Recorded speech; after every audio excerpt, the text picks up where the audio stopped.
When we made it to the main road, we saw the first truck rolling in. In the sticky air, I could taste the diesel on my tongue. No matter what Mama said, my heart hummed along with those trucks, about 100 beats per minute. That man has blood on his head, I said, worried about a soldier leaning on the edge of the truck bed. His eyes were closed, like he was in silent conversation with himself, or maybe God, and he wore a red-soaked bandage. Blood happens when you're fighting a war, sweetie. Until that moment, I had never seen real, live, wounded soldiers. The soldiers were propped up against each other, looking out with blank faces, torn shirts, bandaged limbs, and eyes that had lost all smile. Folks from town rushed out to throw fruit to them. A coconut struck one man in the stomach, and he slumped over. I wanted to help, but there was nothing I could do.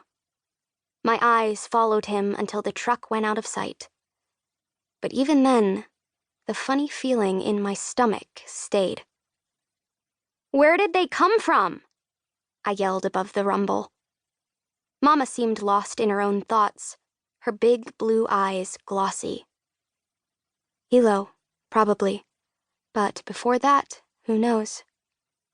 In the distance, I could see that the convoy continued on through town, past the school, the bank, the post office, following the late afternoon sun. The last 3 trucks turned up the road toward Honoka'a School, where we live. I imagined a whole new wave of war happening, and this scared the gobbledygook out of me. By now, we were used to blackouts and air raid drills.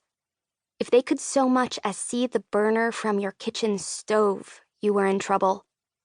Big trouble, like they would arrest you and haul you off to jail, maybe forever. Saving metal scraps was also important. I used to rummage around school for any old paper clips, or nails, or tacks.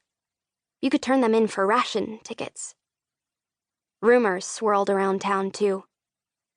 Hilo will be taken over soon by the Japanese. Midway is the next target. So-and-so is a Japanese spy. Everyone was affected. Where are they going? I wanted to know. Mama shrugged. I don't know, but we'll find out. In Honoka'a, if you really wanted to know something, all you had to do was ask Miss Irene Ferreira, the telephone operator. Why was it that some people had names that had to be said together? Mama was always Violet, and Jean was Jean, but Irene was never just Irene. She swore she never listened in, and still, somehow, secrets leaked and stories spread. Even though the military took over the phones after Pearl Harbor, for some reason, they let her stay on.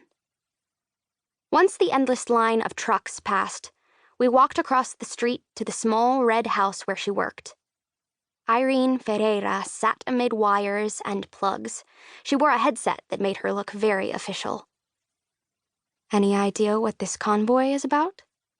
Mama said. Irene pinched her plump lips together and shook her head. Mum's the word. You know how the military is. Come on. You must have heard something.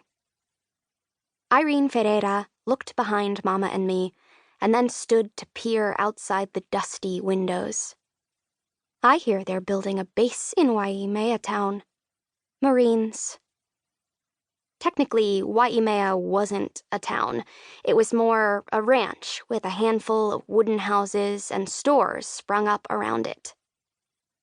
A cold and windy place full of Hawaiian cowboys and more grass than you'd know what to do with. Why our school? Mama said. Irene didn't answer. Is there something we don't know? That got my attention. If the island was filling up with soldiers, did that mean we were going to be attacked? I have my own bunny suit, which is a dumb name for a gas.